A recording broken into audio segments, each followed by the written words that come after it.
İlk olarak az önce ekrana getirdiğimiz Önder Apo'nun mesajıyla başlayalım isterseniz.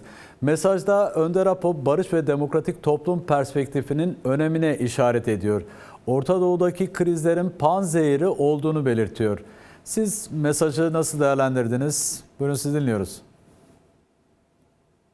Evet, yeni yıl mesajını büyük bir heyecanla bekliyorduk ve yayınlandı. Adeta bir yeni yıl mesajı değil, gelecek yüzyıla kapı açan bir mesaj olmuş yine.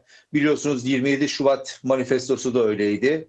Geçen yüzyıldan bu yüzyıla belki de bir sıçramayı gerçekleştirecek güçte bir açıklamaydı, manifestoydu.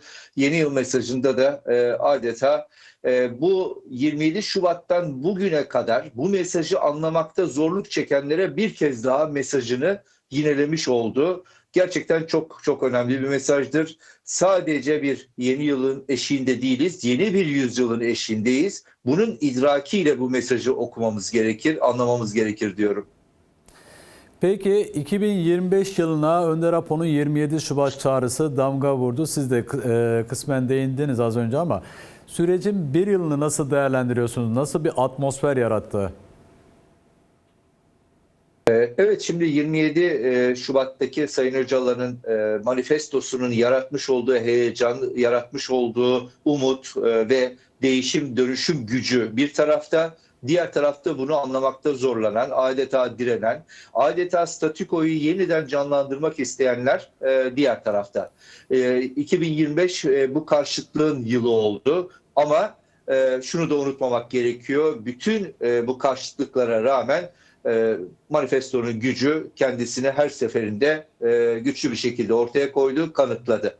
2025 yılı aslında bu anlamıyla hem geçmiş yüzyılın hem önümüzdeki yüzyılın çok önemli bir eşiğini oluşturdu. Özellikle Orta Doğu halkları için, Türkiye için ve tabii ki başta Kürt halkı için. Bu mesajı bu denli geniş bir perspektiften okumak gerekiyor. Fakat bırakın geniş perspektifi, Türkiye siyaseti çok affedersiniz hala at gözlüğüyle siyasete bakıp bu genişliği bir türlü gündemine yansıtamadı diyebilirim. En büyük eksiklik bu oldu. Hala da bu tartışmalar sürüyor. Sayın Öcalan'ın bu biraz önce ekranlara gelen mesajında Suriye meselesi önemli bir başlıktı, dikkatinizi çekmiştir. Türkiye'de bugün siyasetin giderek kendini daralttığı bir şey olarak da aslında ona da önemli bir mesaj veriyor. Şimdi 2025 yılının dediğim gibi birçok şey oldu. 2025 yılı üzerine çok konuşabiliriz. Ekonomi, toplumsal hayat, küresel siyaset ama belirleyici, esas belirleyici, bir yılın ötesinde belirleyici güç kuşkusuz 27 Şubat manifestosuydu. Türkiye'de de olsun, bölgede de olsun, hatta küresel siyasette de olsun bu gelişmeler çok yakından izlendi. Çok önemli izler bıraktı. Önümüzdeki dönemde de bırakacak. Buna bağlı biliyorsunuz PKK Kongresi çok çok önemliydi. Evet. Silah yakma töreniyle hem barışa sahiplenme hem gelecek dönemin siyasetine olan mesaj çok önemliydi. Geri çekilme dediğimiz aslında çok Türkiye kamuoyunda tartışılmadı ama çok çok önemli bir irade ortaya kondu. Şimdi bütün bunları alt alta yazdığımızda çok önemli bir yolda kat edilmiş.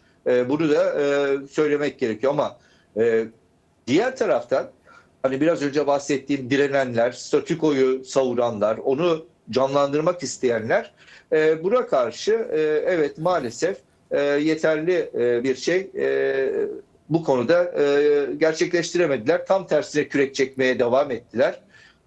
Ve ne oldu? Komisyon kuruldu.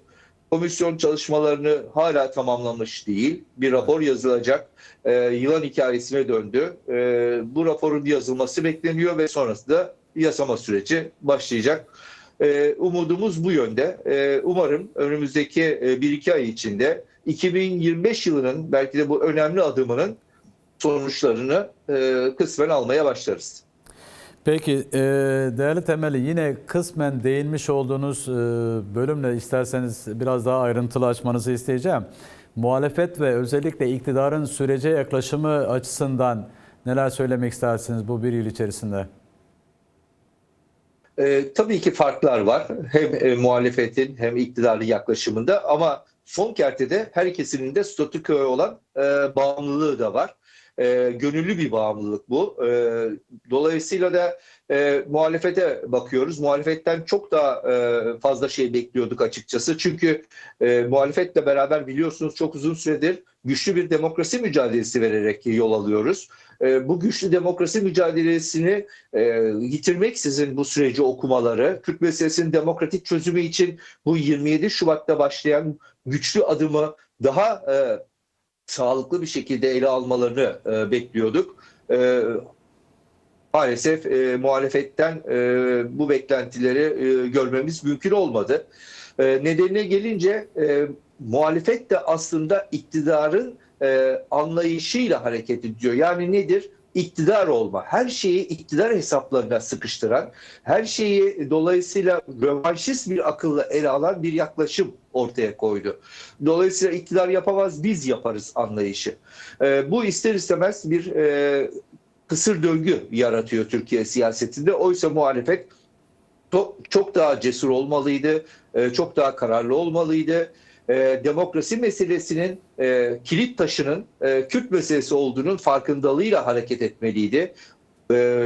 Sayın Öcalan'ın başkanın mesajında da var.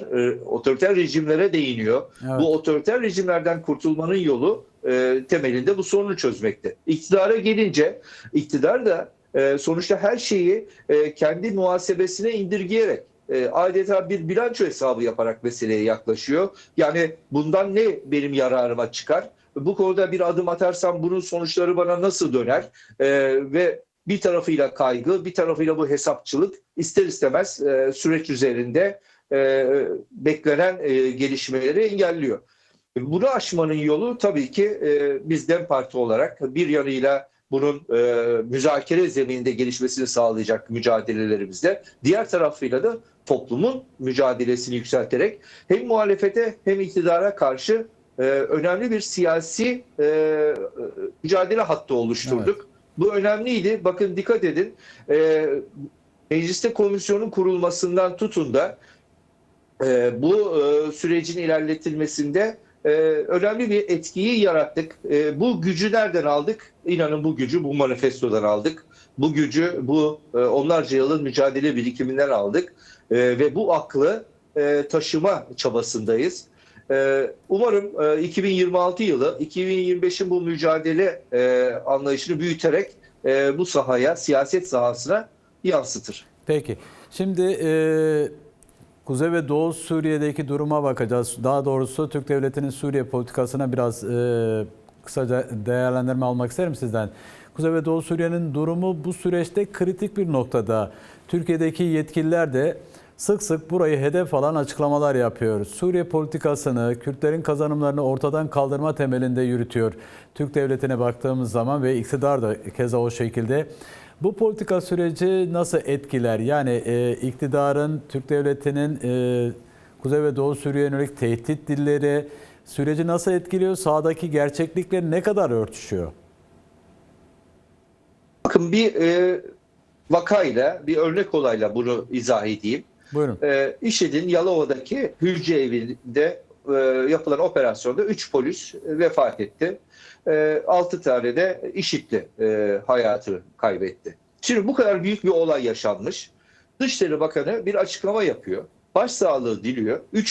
cümlesi SDG silah bıraksın diyor. Şimdi bunu akılla, mantıkla izah etmek mümkün değil. Yani bunu neden örnek olarak veriyorum? Türk dış politikası hala meseleyi idrak etmiş değil. Türkiye'nin dış politikası hala Suriye konusunda gerçekleri, hakikati okuyabilecek bir yerde değil. Dış politika böyle de iç politika farklı mı? İç politika farklı olsaydı zaten dış politikayı yönetirdi. Neden bunlara dikkat çekmek gerekiyor? Bakın SDG silah bırakmış olsaydı bugün her yer Yalova'ydı. Yani bir tane değil. Dolayısıyla Kobani'yi unutmamak lazım. O direnişi unutmamak lazım.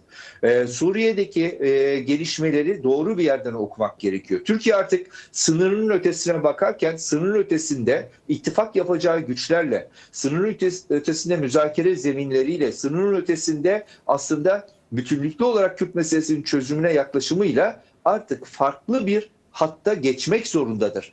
Yani ısrarla geçmiş 10 yıldaki Suriye politikalarını sürdürmek adeta hem Suriye açısından hem Türkiye açısından bu krizleri büyütmekte, riskleri büyütmektedir. Daha önce de dile getirdik. Türkiye'nin Suriye'deki birinci elden müttefik gücü SDG'dir. Türkiye bunu idrak etmelidir. Türkiye'de Suriye'deki Alevilerin, Dürzilerin, orada yaşayan bütün farklılıkların haklarını koruyan bir yerden, yani SDG'nin yaptığı siyaseti destekleyen bir yerden pozisyon alması gerekirken şimdi bakın hala Şara'yla ikili pazarlık yok. İşte diğer güçlerle hep SDG karşıtı kampı büyütme çabası arasında kendisi açısından da Suriye açısından da riskleri büyütüyor.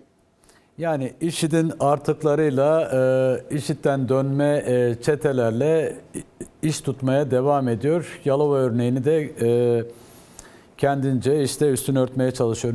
Son olarak başlarken değindiniz ama son olarak yeni yıl mesajınızı da almak isterim.